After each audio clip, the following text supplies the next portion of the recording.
Hola amigos, bienvenidos al video de hoy. En el video de hoy voy a hablar acerca de un tema poco conocido de la historia peruana. Bueno, vamos a empezar el video de hoy. Eh, ¿Sabían ustedes que a lo largo de la historia peruana hemos tenido tres presidentes que han sido asesinados a lo largo de la historia?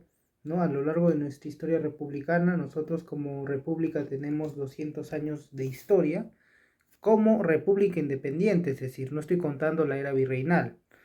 Bueno, a lo largo de nuestros 200 años de república en nuestra historia hemos tenido tres presidentes que han sido asesinados.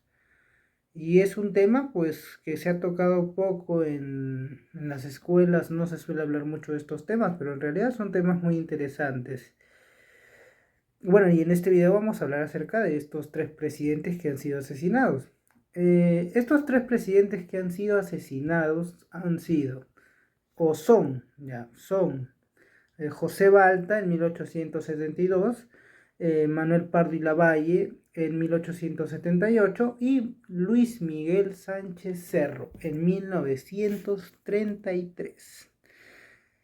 Ellos son los tres presidentes que han sido asesinados en la historia peruana, ¿no? Los tres presidentes de la historia peruana que han sido asesinados. Tres presidentes del Perú que fueron asesinados, ¿no? Y es un tema muy interesante. Bueno, empecemos con el primero, José Balta.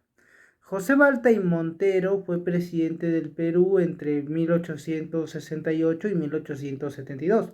Durante su gobierno se daría fin a la llamada Era del Guano o prosperidad falaz, y durante su gobierno también se dio una alta dosis de corrupción que se vio reflejado en algunas obras públicas, como por ejemplo el Palacio de la Exposición, que tuvo un sobrecosto, y también el llamado proyecto ferroviario, que estuvo a cargo de uno de los personajes más corruptos de la historia peruana, que es Henry Meiggs. El caso de los ferrocarriles, el famoso proyecto ferroviario, es uno de los temas que se abordan muy a fondo en el libro Historia de la corrupción en el Perú de Alfonso Quirós, y es un tema bastante interesante también, pero en este video no vamos a profundizar mucho en el proyecto ferroviario de Henry Meiggs. Sin embargo, tenemos que aclarar de que el gobierno de Balta fue un gobierno bastante conflictivo también, ya que fue un gobierno que tuvo que afrontar la crisis que ya se avecinaba. El precio del guano decayó terriblemente, el precio del guano terminó hundiéndose en el mercado internacional.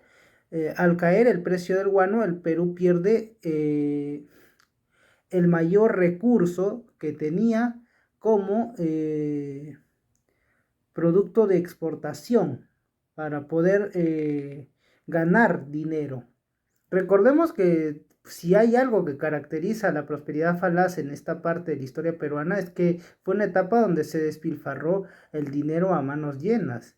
No se supo administrar bien lo que pudo haber sido una oportunidad de oro para el Perú. El Perú en esa época tenía dinero a manos llenas.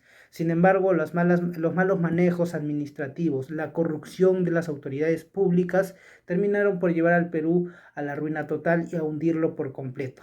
El Perú comenzaría parte del siglo XX completamente hundido y en la bancarrota total.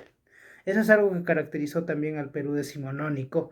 Y bueno, el gobierno de Balta se vio caracterizado por eso, ¿no? La firma del contrato Dreyfus, la etapa conocida como el monopolio de Dreyfus, también se vio caracterizado por ser un gobierno con crisis política, económica y social.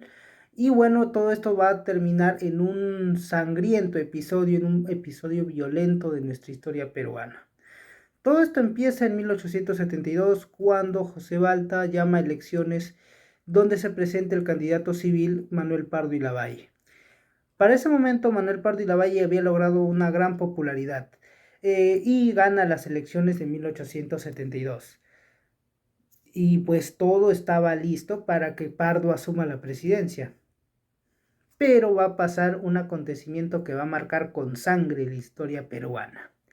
A ver, todo estaba listo para que Manuel Pardo asuma la presidencia, ¿de acuerdo? Faltaba una semana exacta para el cambio de banda. De pronto, un grupo de hermanos militares se rebelan contra el gobierno de José Balta, aduciendo de que no convenía de que nos gobernara un civil. Estos hermanos eran Tomás, Silvestre, Marcelino y Marceliano Gutiérrez, los famosos hermanos Gutiérrez. Ellos darán un golpe militar contra José Balta. Este golpe militar incluye la toma de lo que fue el Palacio de Gobierno y la captura de José Balta. José Balta es tomado prisionero por los hermanos Gutiérrez. Y al final ocurre el asesinato de Silvestre Gutiérrez, que es asesinado por un grupo de personas que estaba enardecida por el golpe que le habían dado a José Balta.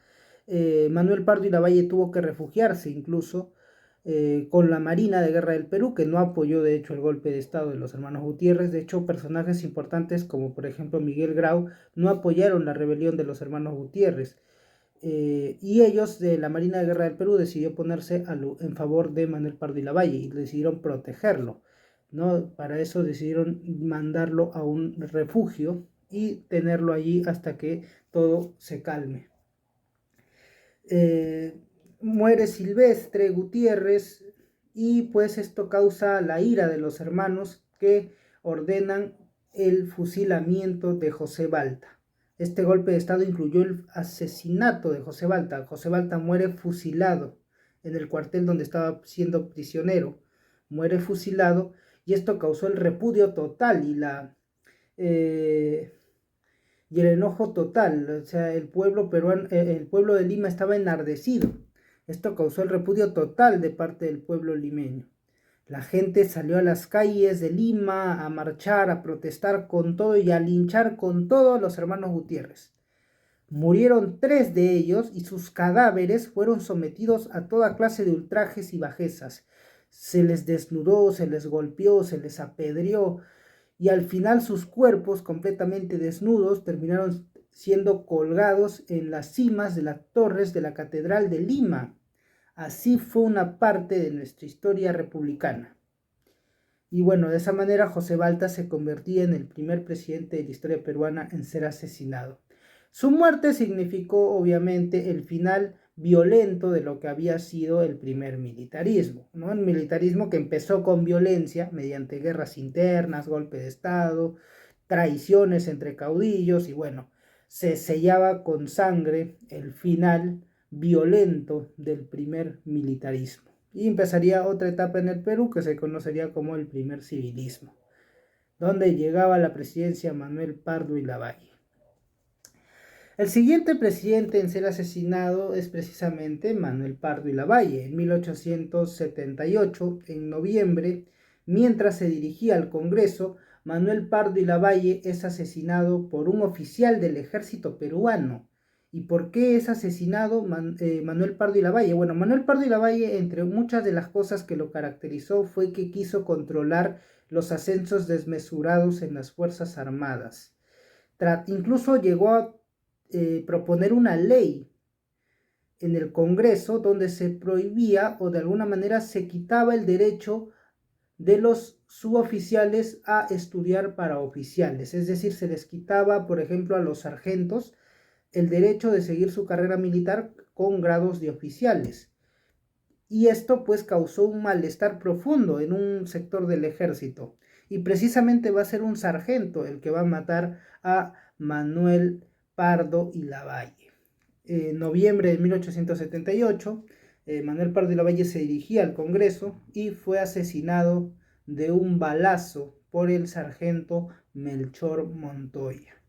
Melchor Montoya, un sargento del ejército peruano que atentó contra la vida de Manuel Pardo y Lavalle, lo asesinó, logra ser capturado, es encarcelado y 2 años más tarde, en 1880, es fusilado, siendo acusado del asesinato de Manuel Pardo y Lavalle. En el momento de su fusilamiento, el momento en que fue juzgado, dijo de que él había actuado solo y que nadie le había contratado para asesinar a Manuel Pardo y Lavalle. Y es que el asesinato de Manuel Pardo y Lavalle causó una especie conmoción en la sociedad peruana de la época. Se trataba de uno de los políticos más importantes de aquel momento. Y esto daba pie a que se crearan teorías de quién había sido el autor intelectual del asesinato de Pardo, si había sido si había sido una conspiración de parte de los pirolistas, o tal vez algún rival político que quería deshacerse de Manuel Pardo. La historiadora Carmen McEvoy incluso dice que la muerte de Manuel Pardo y Lavalle terminó por afectar por completo a la política peruana. Y es por eso que la historiadora Carmen McEvoy incluso tiene una historia contrafáctica, ¿no? Donde nos habla del qué hubiera pasado si tal vez Manuel Pardo y Lavalle no hubiera sido asesinado. Se cree, ¿no?, que tal vez con Pardo se hubiera evitado de alguna manera la Guerra del Pacífico, que curiosamente empezó un año después, ¿no?, en 1879. Ahí están, pues, Manuel Pardo y Lavalle terminó siendo asesinado en 1878, en noviembre, es asesinado Manuel Pardo y Lavalle. Y bueno, el último caso es uno de los casos más famosos por el misterio que se envuelve. Hasta el día de hoy no se sabe quién mandó matar a este personaje. Por lo mismo, es uno de los temas, bueno, en lo personal, es uno de mis temas favoritos de la historia peruana porque precisamente no se suele tocar mucho este tema. Estoy hablando acerca del asesinato de Luis Miguel Sánchez Cerro, presidente del Perú entre 1930 y 1933. La primera mitad de su gobierno lo va a hacer mediante una junta militar, y después ya entre 1931 y 1933 va a ser un gobierno pues constitucional, ya que va a llegar al poder después de ganar las elecciones del 31. A ver, pero antes que nada debemos decir cómo llega Sánchez Cerro al poder. Bueno, primero que nada debemos saber el contexto de la época en la que se da esto. Hay que decir de que Luis Miguel Sánchez Cerro llegó al poder luego de darle un golpe de estado a Augusto Beleguía, poniendo fin al llamado régimen del oncenio de Leguía en 1930. Todo esto ocurrió en 1930. Luego se llama una junta militar que va a ser presidida por Luis Miguel Sánchez Cerro, aunque allí hay una disputa entre Sánchez Cerro y el general Manuel Ponce Bruset. Todo esto lleva a una anarquía dentro del Estado peruano. Hay una crisis política bastante fuerte, a tal punto que en 1931, a inicios de 1931, más específicamente en marzo, Sánchez Cerro se va a ver obligado a renunciar y se va a exiliar en París. Un mes antes, incluso en febrero, se había dado un motín de sargentos en lo que fue el Real Felipe. Y todo esto causó de que Sánchez Cerro tenga que renunciar a la presidencia. Con todo esto, se llama un consejo de notables, ¿no? Un consejo de notables para designar quién sería el próximo presidente del Perú. Provisorio, obviamente, no un presidente interino. Se llamó al sacerdote Mariano Holguín, que solamente va a gobernar unas cuantas horas en el gobierno peruano, o sea, va a ser presidente por unas cuantas horas. Luego llamaron a Ricardo Elías, ¿no?, que también va a ser destituido por una insurrección que va a estallar, liderada por el mayor Gustavo Jiménez, que va a proclamarse presidente, va a llegar a Lima y pues va a sacar de la presidencia a Ricardo Elías. Pero la junta de gobierno que estaba siendo liderada por Jiménez tampoco va a ser reconocida, y al final van a darle el poder a David Samanez Ocampo. Ya con David Samanez Ocampo en el poder vamos a tener las elecciones de 1931, ya que el gobierno de Samanez Ocampo iba a ser un gobierno más o menos estable. Incluso se llega a crear el Jurado Nacional de Elecciones. Hay que aclarar de que para este punto de la historia debemos decir de que Sánchez Cerro llega a la presidencia. Sánchez Cerro va a llegar a la presidencia de la mano del partido político Unión Revolucionaria. Hay que destacar de que en esa época ya se dejaba de lado los partidos políticos tradicionales, tales como el Partido Civil o el Partido Demócrata. Aquellos partidos políticos que antes parecían más bien clubes sociales de señores de alta clase, quedaba en el pasado y se daba inicio a lo que conocemos hoy en día como los partidos de masas. Los más importantes que van a surgir van a ser el Partido Aprista, liderado por Víctor Raúl Aya de la Torre, y la Unión Revolucionaria. Este último va a llegar a la presidencia con Sánchez Cerro en esas elecciones. Hay que decir de que Sánchez Cerro gana, pero a pesar de que gana las elecciones, va a tener muchos problemas. Su gobierno va a ser conflictivo e inestable desde el primer día. Desde el primer día van a tener que sofocar y develar rebeliones, insurrecciones que van a estallar en su contra en distintas partes del país, más específicamente en el norte. Y es que el APRA había declarado que esas elecciones habían sido fraudulentas y de que Sánchez Cerro había llegado al poder mediante fraude electoral. Aunque claro, los apristas nunca pudieron probarlo y finalmente comenzaron a darse algunas rebeliones y levantamientos en contra del régimen de Luis Miguel Sánchez Cerro.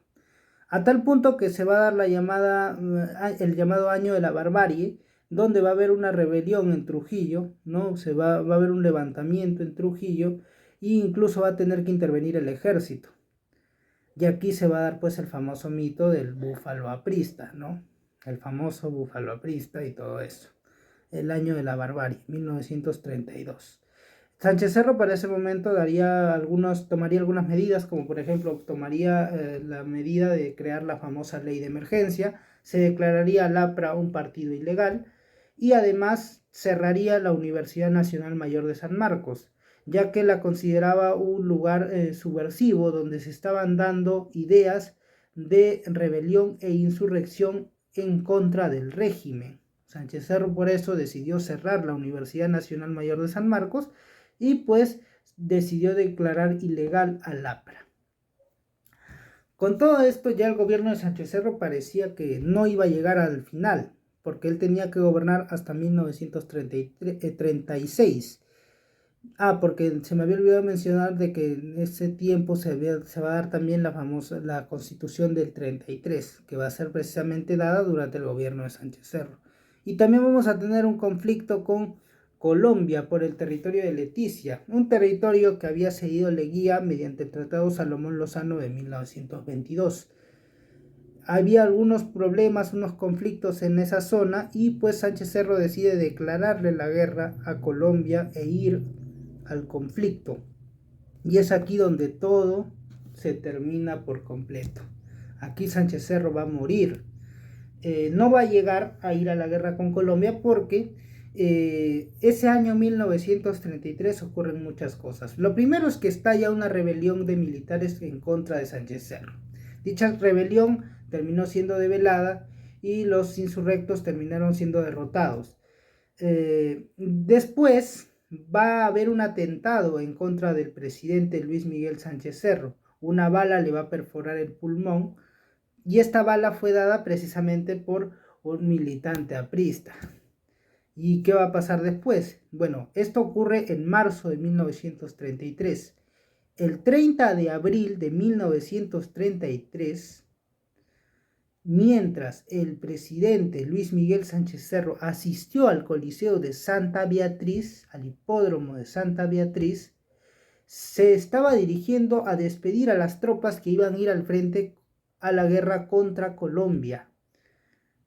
Hubo un desfile militar y todo eso. Sánchez Cerro fue a pasar revista a las tropas. Parecía que todo estaba normal. De pronto, un extraño hombre solitario apareció entre la multitud y se acercó al carro presidencial. Sacó un arma y comenzó a disparar a diestra y siniestra. 4 de esos tiros impactaron en el presidente. El presidente, que quedó gravemente herido, fue trasladado al hospital más cercano, trataron de auxiliarlo, pero fue demasiado tarde y terminó falleciendo horas después. Lamentablemente no se pudo saber quién había dado la orden de asesinar a Sánchez Cerro, ya que el autor, el asesino de Sánchez Cerro, fue abatido por la Guardia Presidencial. Fue dado de baja por la Guardia Presidencial. ¿Quién es esta persona? Bueno, este personaje es Abelardo Mendoza Leiva, que, bueno, sí, fue un militante aprista, eso es verdad, pero hay que decir de que este personaje, o bueno, este caso en general, el caso Sánchez Cerro, es muy similar a lo que le pasó a Kennedy en el año 1963, y esto curiosamente ocurrió 30 años antes. El asesinato de Sánchez Cerro fue 30 años antes y 30 años después ocurriría lo que conocemos como el famoso caso Kennedy, ¿no? Respecto al caso Kennedy, por ejemplo, vemos una gran diferencia. Por ejemplo, en el caso Kennedy vemos de que allí se toma con mucho interés este caso, ¿no? Se han hecho videojuegos, se han hecho películas, libros, toda clase de obras. En cambio, en el asesinato de Sánchez Cerro, que podría dar material para mucho material histórico, no se habla nada al respecto, solamente se hablan en algunos libros de historia que sí te van a decir, ¿no? Un militante aprista mató al presidente un 30 de abril de 1933 y que su nombre era Abelardo Mendoza Leiva, pero nada más. Un tema que nos puede dar para mucho material histórico, pero lamentablemente no se ha sabido dar el lugar que se merece, ¿no? Bueno, Sánchez Cerro es asesinado ese 30 de abril de 1933. Respecto a su asesino, se sabe muy poco acerca de él. Lo único que se sabe es que nació en 1914 en Cerro de Pasco. La mayor parte de su vida la vivió pasando miserias, ¿no? Tuvo que trabajar de todo para poder mantenerse. Fue obrero, fue peón, trabajó en el campo, ayudante, ¿no? Trabajó de todo en realidad, ¿no? Fue una persona que lamentablemente vivió muchas penurias a lo largo de su vida. Y pues su militancia prista le costó ser encarcelado en innumerables ocasiones. Bueno, y de hecho un mes antes de haber sido protagonista del asesinato de Sánchez Cerro, había estado encarcelado y había sido liberado, curiosamente, ¿no? Bueno, se sabe muy poco acerca del asesino de Sánchez Cerro, pero lo que sí estamos seguros es de que esta persona se hizo protagonista de la historia del Perú por unos cuantos minutos al cometer ese magnicidio en contra del presidente Luis Miguel Sánchez Cerro. Respecto a los posibles asesinos del presidente Luis Miguel Sánchez Cerro, pues se habla mucho del APRA, ¿no? De la cúpula prista, que pudo ser un atentado mandado por la cúpula prista. Otros dicen que tal vez pudo ser una conspiración militar que vino dentro del propio ejército peruano, ya que Sánchez Cerro sí había tenido algunos roces con algunos militares. Pero pues lastimosamente solamente son teorías. Nada está confirmado. Lo único que se supo hasta ahora es que el asesino de Sánchez Cerro fue un militante aprista. Pero pues hasta ahora no se sabe quién fue el autor intelectual. Y lo más extraño es que este personaje fue abatido, se le encontró el arma. Pero lo curioso es de que las balas que le habían caído al presidente eran de armas distintas a las que tenía el asesino. No eran del mismo calibre, no eran las balas del arma que tenía el asesino, eran balas de arma distinta. Entonces era algo sospechoso, lo cual nos hace creer de que este personaje, Abelardo Mendoza Leiva, no actuó solo, sino que estuvo acompañado de otras personas. Por eso hasta ahora, hasta el día de hoy, es un caso que ha quedado en el completo misterio. No se sabe quién mató a Sánchez Cerro, ¿no? El personaje Abelardo Mendoza Leiva fue abatido, se encontró su arma, pero las balas que tenía el carro presidencial y que le habían impactado al presidente eran balas de armas distintas a las que tenía el asesino. Entonces, por eso hasta ahora se hacen la pregunta, ¿no? Si esta persona fue una especie de lobo solitario que actuó solo o con la complicidad de algunas personas cercanas a él para que pueda cometer este asesinato. Tampoco se sabe quién fue la persona que dio la orden o si simplemente fue un acto de simple odio o ya rebeldía en contra de Sánchez Cerro. No se sabe si realmente hubo un autor intelectual, una persona que haya mandado a esta persona, a Abelardo Mendoza Leiva, a que cometa el asesinato. Todo esto, muchachos, hace ver el asesinato de Sánchez Cerro como un completo misterio. Como ya dije, el caso de Sánchez Cerro es un caso que da para mucho material histórico, para hacer documentales, para hacer libros, y otra clase de materiales, ¿no? Lastimosamente este caso de Sánchez Cerro ha pasado muy desapercibido por la historia peruana. Y de eso se habla, ¿no? Se habla mucho de las conspiraciones que pudo haber sufrido Sánchez Cerro en su contra, un complot militar en contra de Sánchez Cerro, militares allegados a él que incluso se puede decir han participado en este asesinato que ocurrió en el Perú hace ya 90 años. Es un caso bastante interesante el de Luis Miguel Sánchez Cerro. Todo esto se vio pues en la parte es esta parte de la historia peruana muy poco conocida, ¿no? Y por eso es muy interesante, ¿no? Porque en la escuela no suelen tocar mucho estos temas del caso de Sánchez Cerro, el caso de Manuel Pardo, y por eso decidí hacer este video, ¿no? Y bueno, el último caso para mí es el caso más interesante por el misterio que se envuelve dentro de este caso, ¿no? El asesinato de Luis Miguel Sánchez Cerro. Hasta el día de hoy sigue siendo un misterio quién mandó matar al presidente Luis Miguel Sánchez